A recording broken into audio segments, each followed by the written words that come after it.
नमस्कार, हर खबर हरियाणा में आपका स्वागत है। आपके साथ हाजिर हूं मैं कंचन। तो कृषि कानून रद्द होने के बाद भी किसान आंदोलन पर अड़े हुए हैं। किसान मांग कर रहे हैं कि मृतक किसानों को शहीदों का दर्जा दिया जाए, उनके परिवारों को मुआवजा दिया जाए। लेकिन यहां यह सवाल उठता है कि जब कोई गोली ही नहीं चली, कोई बुलडोजर ही नहीं चला, ना ही कोर्ट ने किसी भी यहां पर किसान को आरोपी मानते हुए मौत की सजा सुनाई, तो ये 700 किसान आंदोलन में शहीद कैसे हो गए? सवाल यह भी उठता है कि किसान आंदोलन के चलते कई कारोबार चौपट हो गए, सरकार को अरबों रुपए का नुकसान हुआ, कितने लोग इस आंदोलन की वजह से बेरोजगार हो गए, उसका हर्जाना कौन देगा? क्या किसान नेता राकेश टिकैत या आंदोलन के वो बड़े नेता जो इसके लिए जिम्मेदार हैं, वो इसकी भरपाई करने को तैयार है? आज इसी पर चर्चा करेंगे। लगातार बैठकों का दौर तो जारी है, एक के बाद एक बैठक भी यहां किसानों की ओर से हो रही है। कई बड़े किसान नेता इन बैठकों में शामिल भी हो रहे हैं और मांग क्या है कि जो 700 किसान शहीद हुए हैं, किसानों के यहां पर किसान नेता राकेश टिकैत के अनुसार और उन बड़े किसान नेताओं के अनुसार जिन 700 किसानों की मौत किसान आंदोलन के दौरान हुई है, उन्हें शहीदों का दर्जा दिया जाए। इसके साथ ही यहां पर एमएसपी पर कानून बनाया जाए। कई अन्य मांगों को लेकर लगातार बैठकें चल रही हैं और आंदोलन खत्म नहीं होगा, ये किसानों का कहना है। लेकिन आज सवाल यही उठता है और आज अपने खास इस बुलेटिन में हम इसी पर चर्चा करेंगे कि जब कोई गोली नहीं चली, जब कोई बुलडोजर नहीं चला, जब यहां पर कोर्ट की ओर से कोई फांसी की सजा नहीं सुनाई गई, आंसू गैस नहीं छोड़े गए, यहां पर डंडे नहीं बरसाए गए, तो आखिर ये 700 किसान शहीद कैसे हो गए? इनकी गिनती शहीदों में कैसे की जाए? ये एक बड़ा सवाल है। तो कृषि कानून वापस हो चुका है, फिर आंदोलन अभी भी जारी क्यों है? अभी तक किसानों का लगातार यहां पर यह कहना था कि भाई कृषि कानूनों को यहां पर रद्द कर दिया जाए, इन्हें वापस ले लिया जाए। कई बार तो अगर बात करें तो यहां पर जो सबसे ज्यादा अपना पीठ थपथपाती है, वो पीठ थपथपाती है यहां पर अपनी कांग्रेस की ओर से लगातार ये कहा गया था। कई बड़े नेता यहां पर ये कहते नजर आए थे कि भाई कृषि कानूनों को अगर सरकार वापस ले लेती है तो कोई डिस्कशन भी नहीं बनता, डिस्कशन भी नहीं करेंगे। लेकिन आज वही कांग्रेस अपनी पीठ थपथपा रही है। चलिए ये भी कह दे कि धूप में, छांव में, बारिश में, बरसात में, ठंड में किसान यहां पर लगातार डटे हुए थे, लेकिन आखिर कांग्रेस अपनी यहां पीठ क्यों थपथपा रही है? ये भी सवाल यहां पर बनता है।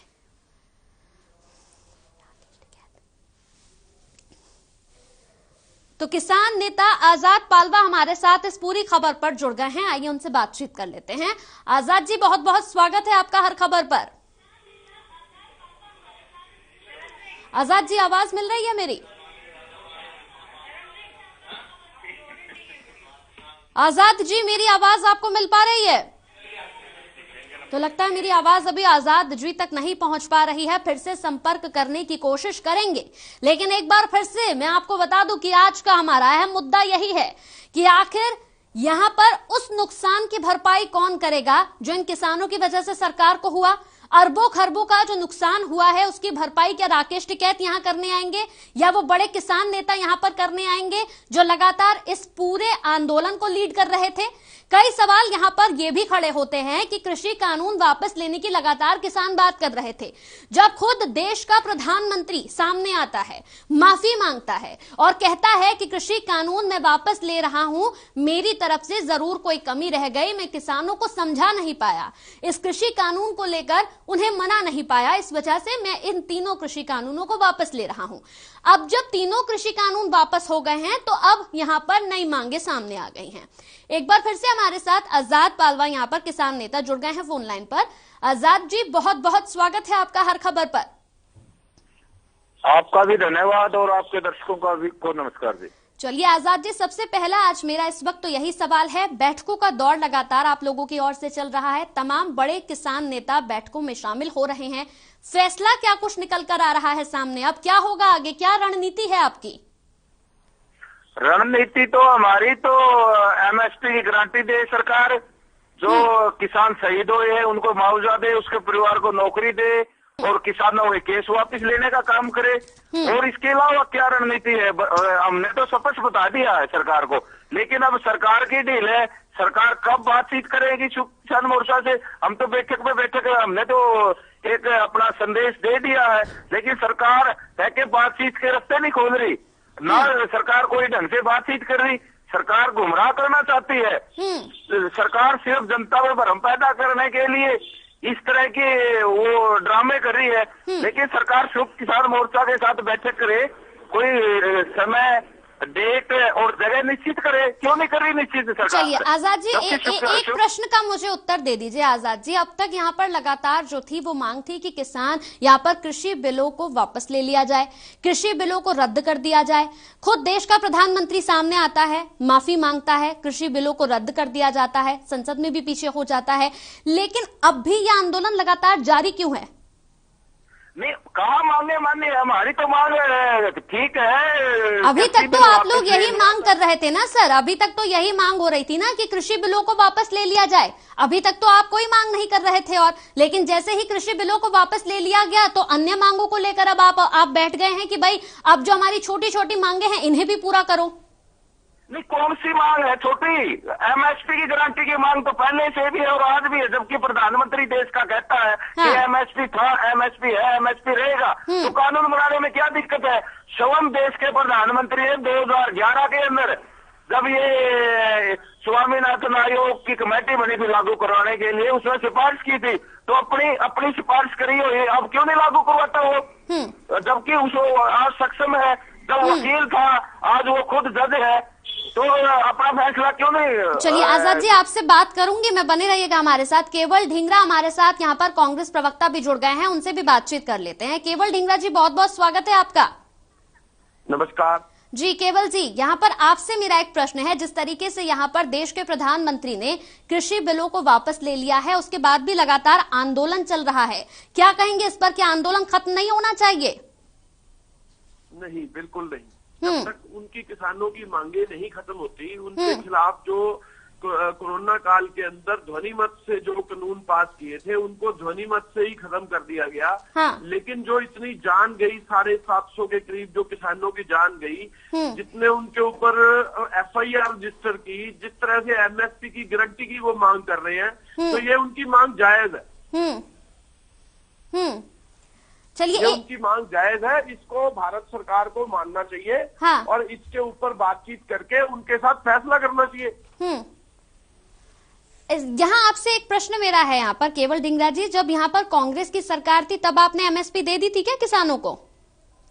देखिए, एमएसपी स्टेट सब्जेक्ट है और उस समय स्टेट की सरकारें अलग अलग टाइप पे अलग अलग काम कर रही थी, लेकिन मोदी जी ने एक ऐसा काम कर दिया कि उसको सेंटर में 3 काले कानून में बदल दिया।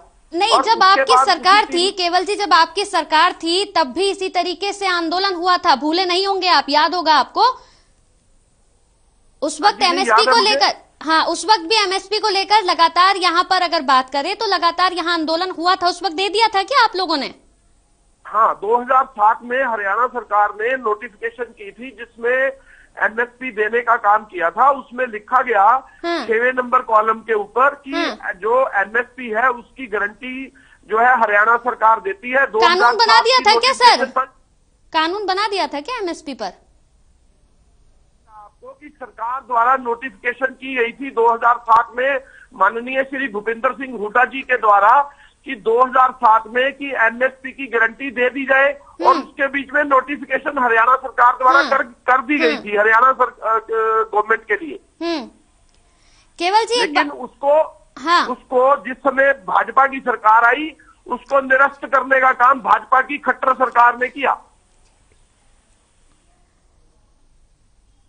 चलिए केवल जी, यहाँ पर वीरेंद्र सिंह चौहान हमारे साथ जुड़ गए हैं, बीजेपी प्रवक्ता, उनसे भी बातचीत कर लेते हैं, बने रहिएगा हमारे साथ। वीरेंद्र जी, बहुत बहुत स्वागत है आपका। जी धन्यवाद। वीरेंद्र जी, लगातार यहाँ पर किसानों की ओर से बैठकों का दौर जारी है। किसानों का लगातार कहना है कि जब तक अन्य मांगे हमारी नहीं मानी जाती है तब तक ये आंदोलन खत्म नहीं होगा। हमारे साथ यहाँ पर लगातार कांग्रेस के प्रवक्ता भी जुड़े हुए हैं, उनका भी ये कहना है कि नहीं, किसानों को बिल्कुल आंदोलन अपना खत्म नहीं करना चाहिए। 2 बातें समझनी चाहिए। एक, जो आंदोलनकारी हैं उनको आप आंदोलनकारी किसान कहें तो ज्यादा सही चित्रण होगा। सभी किसान आंदोलन पर नहीं है, सभी किसान कानूनों के खिलाफ नहीं थे, प्रधानमंत्री जी ने कानूनों को वापस लेते हुए भी ये बात कही थी कि अधिकांश किसान इन कानूनों से प्रसन्न थे, खुश थे। इसलिए जो लोग आंदोलन कर रहे हैं आज भी और उस दिन भी कर रहे थे, वो किसानों का एक वर्ग है, एक तबका है, एक गुट है। यही कहिए हमेशा कि आंदोलनकारी, आंदोलन पर बैठे हुए किसान। दूसरी बात ये कि बातचीत चल रही है, उसमें से कुछ सकारात्मक निकल आए, हमको सबको उम्मीद है। और उम्मीद ही नहीं, देश का साधारण नागरिक वो ये अपेक्षा करता है इन आंदोलनकारियों के नेताओं से कि उन्होंने आंदोलन के दौरान, आंदोलन के शुरू में, आंदोलन के मध्य में लगातार एक बात कही थी, कानून वापसी तो घर वापसी।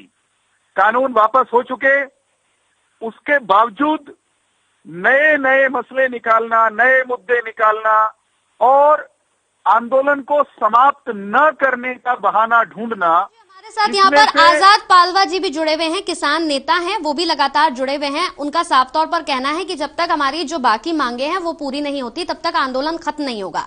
आजाद जी, आप यहाँ पर वीरेंद्र जी का जवाब जरूर दीजिएगा जो उनका कहना है, लेकिन उससे पहले मेरा एक आपसे प्रश्न है सर। यहाँ बड़ा गहरा प्रश्न है कि क्या गोलियां चली हैं, बुलडोजर चला है, कोर्ट की ओर से किसी को फांसी की सजा सुनाई गई है? अगर ये चीजें नहीं हुई है तो 700 लोगों को शहीद का दर्जा कैसे दे दिया जाए? Speaking with has put your call on. अपनी साधत है ये, वो ठंड में मरा, 1 साल से आंदोलन है अपना, वो किसान परेशान है, परेशानी इस आंदोलन की परेशानियों के कारण है। किसान मरा, किसान ने अपना घर छोड़ा है, अपना बाहर छोड़ा, अपने पशु छोड़े, अपना खेत छोड़ा है। किसान ने अपने बच्चों की फीस नहीं भर पाया, इस दौरान कोई काम नहीं कर पाया, इसी टेंशन की वजह से उनकी मृत्यु हुई है। बिल्कुल आजाद जी, बिल्कुल इस बात को मान रहे हैं, इस बात को बिल्कुल मान रहे हैं, किसानों के साथ समस्याएं हुई हैं। लेकिन एक बात तो बताइए आप कि 700 किसानों को शहीद का दर्जा क्यों दे दिया जाए? यानी जो बॉर्डर पर हमारे जवान खड़े हैं, जो देश के लिए गोलियां खा रहे हैं, देश के लिए अपनी जान दे रहे हैं, उनकी तुलना किसानों से आप कर दे रहे हैं, बल्कि वो देश की यहाँ वहां पर रक्षा कर रहे हैं और ये किसान आप लोग अपनी मांगों को लेकर हैं। ऐसे में शहीद का दर्जा क्यों दे दिया जाए? नहीं, शहीद का किसान क्या, किसान इस देश में रहने का अधिकार नहीं। जब किसी किसान के एक बॉर्डर पे बैठा था, एक बॉर्डर था किसानों का, देश की सुरक्षा के लिए किसान के बेटे वो उस बॉर्डर पे बैठे हैं। किसान अपनी रोजी रोटी की सुरक्षा के लिए इस बॉर्डर पे गया था, तो शहीद का क्यों नहीं मांग सकता किसान? आजाद जी, उन जवानों को भी जरा याद करिए आप, उन जवानों को भी याद करिए जो देश के लिए गोली खा रहे हैं, जो देश की रक्षा के लिए लगातार बॉर्डर पर खड़े हैं। न ठंड दिख रही है, न बारिश दिख रही है, न धूप दिख रही है, न गोलियां दिख रही हैं, सिर्फ क्या दिख रहा है कि भारत मां की रक्षा करनी है। लेकिन आप किसान यहां पर बैठे हुए हैं लगातार अपनी मांगों को लेकर कि हमारी मांगे पूरी हो। आपको मालूम है कि अरबों खरबों का जो नुकसान सरकार को हुआ है, क्या उसकी भरपाई आप करेंगे? क्या उसकी भरपाई राकेश टिकैत आकर करेंगे या तमाम वो बड़े आपके जो लीड कर रहे हैं इस पूरे आंदोलन को वो करेंगे? तो सरकार क्यों लेके आई जब किसानों की भावना नहीं थी? इन कानूनों क्यों जबरदस्ती थोपेगा? ये किसान, ये सरकार की वजह से है। ये देश के जो लोग सरकार, किसानों के बारे में सोचा है ना सर, किसानों के बारे में सोचा है ना सरकार ने, खुद ही प्रधानमंत्री खुद ही सामने आए हैं ना सर, माफी मांगी है सर। माफी मांगने के साथ ही आजाद जी उन्होंने कहा है कि मैं समझा नहीं पाया किसानों को, इसलिए मैं वापस ले रहा हूं। नई मांगों को लेकर क्यों अड़े हुए हैं? सरकार को वक्त दीजिए ना थोड़ा सा। आप नहीं मांगे, बिल्कुल ना बोलिए। मीडिया भी गलत प्रचार करता है। हाँ। मीडिया से भी कहना चाहिए, मीडिया गलत प्रचार नहीं करता है सर। मीडिया आपसे सवाल करता है कि जो अरबों खरबों का नुकसान हुआ है उसकी भरपाई आप करेंगे? जनता को जो समस्याएं हो रही हैं, बॉर्डर पर जाकर बैठ गए हैं, जनता को जो समस्याएं हो रही हैं उसकी भरपाई करेंगे आप लोग? ये सरकार जिम्मेवार है इस बात के लिए। सरकार का आप जिम्मेदार नहीं है उस बात के लिए, आप जिम्मेदार नहीं है। चाहिए सरकार में, अगर सरकार में नैतिकता है, जो देश का प्रधानमंत्री माफी मांगता, तो यार जानने की बात थी जो देश के प्रधानमंत्री ने उठनी चाहिए। आपको मेरी आवाज मिल रही होगी, क्या कहेंगे इस पर? मुझसे पूछ रहे हैं? जी वीरेंद्र जी, क्या कहेंगे इस पर? लगातार यहाँ पर आजाद जी से बात हो रही है। मैंने बड़ा एक गहरा यहाँ पर प्रश्न पूछा है उनसे कि क्या यहाँ पर लाठियां चली, गोलियां चली, आंसू गैस चले, या फिर कोर्ट ने किसी को फांसी की सजा दे दी है? ऐसा तो कुछ नहीं हुआ, लेकिन फिर इन 700 किसानों को शहीदों का दर्जा क्यों दिया जाए? देखिए, मैं केवल ढींगरा बोल रहा हूं। मैं कांग्रेस प्रवक्ता हूँ। वरिंदर चौहान जी मेरे को लगता है लाइन पे नहीं है शायद। जी चलिए आप जवाब दीजिए। देखिए ऐसा है, किसानों की मांगे इसलिए जायज है क्योंकि किसानों के एक साल के जो किसान जो है जिस तरह से बॉर्डर बंद करके बॉर्डर बना दिए गए, असल में बॉर्डर नहीं है दिल्ली। दिल्ली हमारे देश का प्रांत है और हमारी राजधानी है। उसके अंदर जाने से किसानों को रोकने के लिए बॉर्डर बनाए गए थे और वो बॉर्डर जो है वो सरकार द्वारा निर्मित थे। कंटीली तारे लगा के, कंडे लगा के, वहां पे तारे बिछा के, ये सारा काम सरकार द्वारा किया गया था। अभी मामला ये है कि इसके बारे में जितने लोगों की वहां पे शहादत हुई है, उन लोगों को वो अपनी मांग कर रहे हैं शहीद का दर्जा देने की। हाँ। आप लोग शहीद का दर्जा नहीं देना चाहते उनको, तो आप बता दें कि हम नहीं देना चाहते। सरकार बोले उनको कि हम अपने भारत के जो वासी, हमारे जो जिन्होंने जान दी है, उनको हम शहीद का दर्जा नहीं देते। ये कहे सरकार। सरकार बातचीत क्यों नहीं करती? सरकार बातचीत करे, सरकार हमारे भारतवासियों को नकारे। अच्छा केवल जी एक बात बताइए, केवल जी एक और प्रश्न आपसे मेरा है। राहुल गांधी यहाँ पर 500 मरने वाले किसानों की लिस्ट लेकर बैठे हैं, यानी राहुल गांधी ये मान चुके हैं और आप भी ये मान रहे हैं यहाँ पर लगातार कि जो किसान, जिन किसानों की मौत हुई है उन किसानों को शहीदों का दर्जा देना चाहिए। यानी सर भूल गए हैं आप भी, जो बॉर्डर पर हमारे जवान खड़े हुए हैं वो याद नहीं आ रहे हैं आपको? बिल्कुल आ रहे हैं। नहीं आ रहे सर, आपको याद अगर आ रहे होते वो जवान, तो आप सोचिए वो तो वहां पर देश की रक्षा कर रहे हैं। किसान अपनी मांगों को लेकर अड़े हैं, नुकसान यहाँ सरकार का भी हो रहा है। देखिए हमारे एक पहले प्रधानमंत्री थे जिन्होंने जय जवान जय किसान का नारा दिया था। आपको शायद याद होगा, क्योंकि पुरानी बातें हैं, शायद भूल गए होंगे। नहीं सर, हमें सब कुछ याद है। जय जवान जय किसान किसने नारा दिया था? हमारे एक देश के प्रधानमंत्री ने दिया था।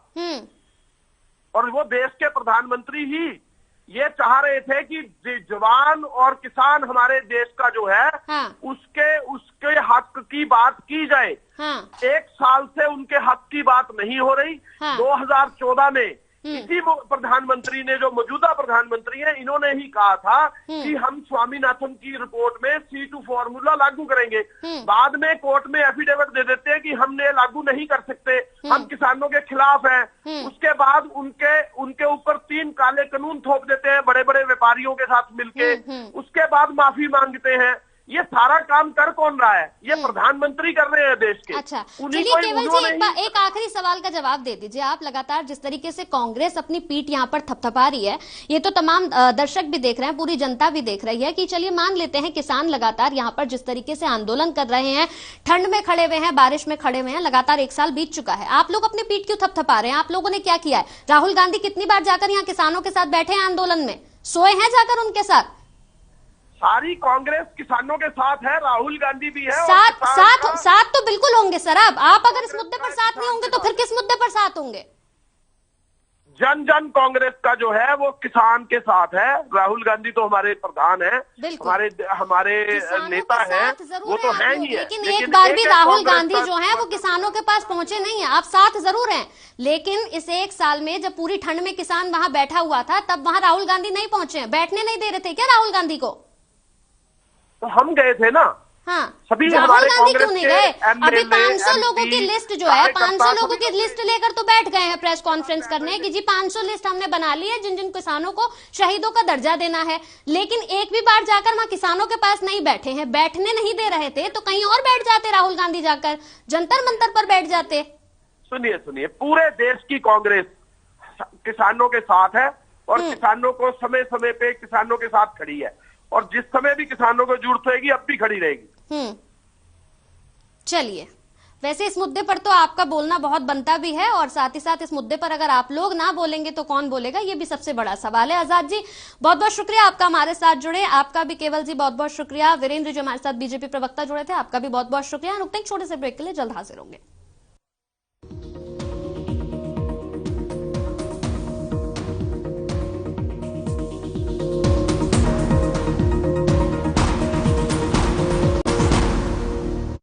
निरमा शुद्ध नमक कहीं से खरीद के रिफाइन किया गया नमक नहीं, ये पानी से पैक तक का सफर तय करता है निरमा के अपने 30,000 एकड़ के प्लांट में आधुनिक वैक्यूम इवेपोरेशन मेथड से। इसलिए इसमें अशुद्धि नो चांस। पापा देखो मेरा नया डॉल हाउस, इसमें फ्रिज है, एसी है और वॉशिंग मशीन है। पापा, कोई भी एमसीबी लगाने से ऐसा आपके घर के साथ भी हो सकता है, इसीलिए लगाएं सिर्फ माइक्रोटेक एमसीबी और आरसीसीबी, जो आपको बचाएं शॉर्ट सर्किट, ओवरलोड और शॉक से। Microtek MCB, taking safety to the next level.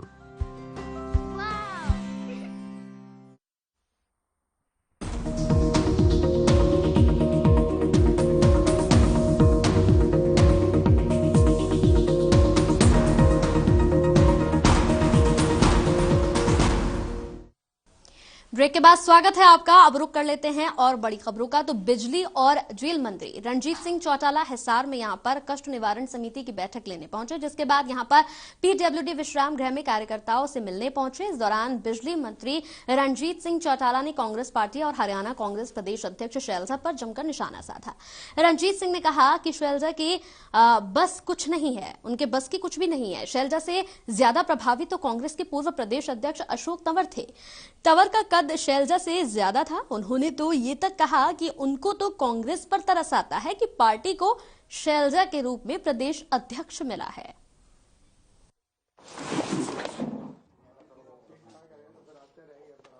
मैं समझता हूं अगर कांग्रेस की स्टेट का देखें या सेंटर का देखें, ना तो मैं कहूंगा कि राहुल गांधी अच्छे सेनापति है, ना ही शैलजा अच्छी है। तंवर का ज्यादा बड़ा कद था, हालांकि तंवर को हम कुछ नहीं गिनते थे, पर शैलजा से तंवर ज्यादा भारी था। शैलजा का तो कुछ बस का नहीं है। पता नहीं, हमें तो तरस आता है कि कांग्रेस को ऐसी लीडरशिप को सामने पोजीशन तो जो कहते वी कड़ंगा दे दिया, कुछ है ही नहीं उसपे। तंवर भागता तो था, साइकिल पे चलता था, कहीं कहीं कोई ड्रामे करता रहा, तो चंडीगढ़ प्रेस कॉन्फ्रेंस कर लिया, अम्बाला के प्रेस कॉन्फ्रेंस, इसके अलावा मैं तो देखा नहीं, इसका कुछ है ही नहीं। धन्यवाद, थैंक यू।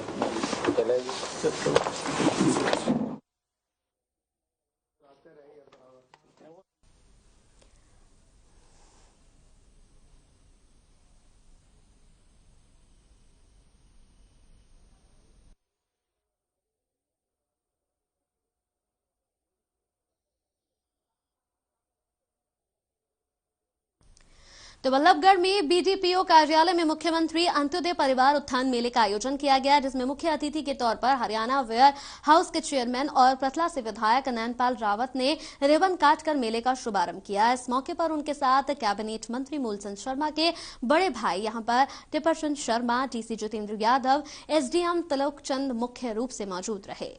मेले में 18 विभागों की ओर से स्टॉल लगाकर लोगों को जागरूक किया गया और जो लोग सालाना यहां पर 1,80,000 से कम कमाते हैं, उनके लिए विभिन्न स्कीमों के तहत काम देने की योजनाओं की जानकारी भी उपलब्ध कराई गई।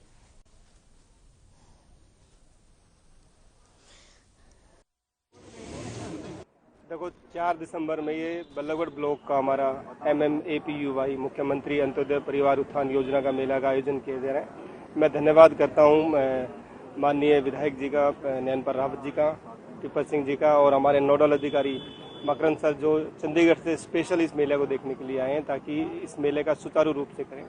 18 से 20 लगभग डिपार्टमेंट्स हैं जो कि रूरल बैकग्राउंड में, सिंस ये ब्लॉक का है, बल्लभगढ़ ब्लॉक का है, तो रूरल टच से जो भी हमारे विभाग हैं वो सभी विभाग बैठे हैं।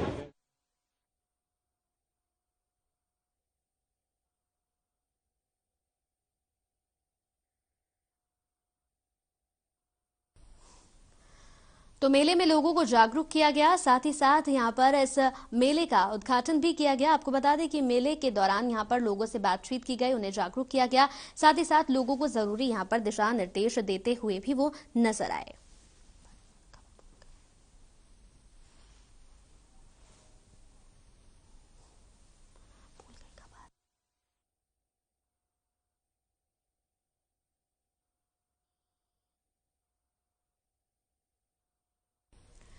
तो वहीं रतिया बस स्टैंड से लेकर रतिया के केटी कॉलेज और महिला कॉलेज तक बस सुविधा सुचारू नहीं है, जिसके चलते यहां पर सैकड़ों की तादाद में विद्यार्थी बस की छत पर लटककर सफर करते हैं। विद्यार्थियों ने कई बार प्रशासन से बस समस्या को दूर करने की गुहार लगाई है, लेकिन समस्या यहां पर जस की तस है, किसी तरह से कोई समाधान नहीं निकल पा रहा है।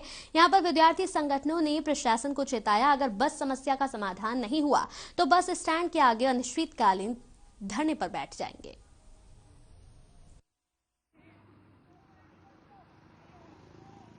देखिए, हमने ये आज का मसला नहीं है, ये मसला पिछले 2-3 साल से बना हुआ है और बार बार हमने प्रशासन को अवगत करवा चुके हैं कि जो कॉलेज के अंदर जो वुमेन कॉलेज और गवर्नमेंट केडी कॉलेज है, समस्या है बहुत ज़्यादा है और हमने मांग भी की है। पहले तो इन्होंने हमारी एक मांग को मान लिया था कि हम कॉलेज के अंदर स्पेशल बस लगवाएंगे, लेकिन कुछ दिन बाद वो बस की समस्या का हल करते हैं, उसके बावजूद फिर वही का वही ढांचा बना देते हैं। हमने बार बार एसडीएम साहब और माननीय डीसी साहब को भी लिखित में दे चुके हैं। इससे पहले भी बहुत सारी दुर्घटनाएं हो चुकी हैं, क्योंकि छात्र बहुत ज़्यादा और बस हैं वो एक आधी लगाई हुई है और छात्रों को बहुत ज़्यादा समस्या का समाधान करना पड़ रहा है। हमने बार बार चेतावनी दे चुके हैं, लेकिन इसके बावजूद हमारी समस्या का हल नहीं हो रहा है। चलिए, इसी के साथ इस बुलेटिन में फिर साथ इतना ही। नमस्कार।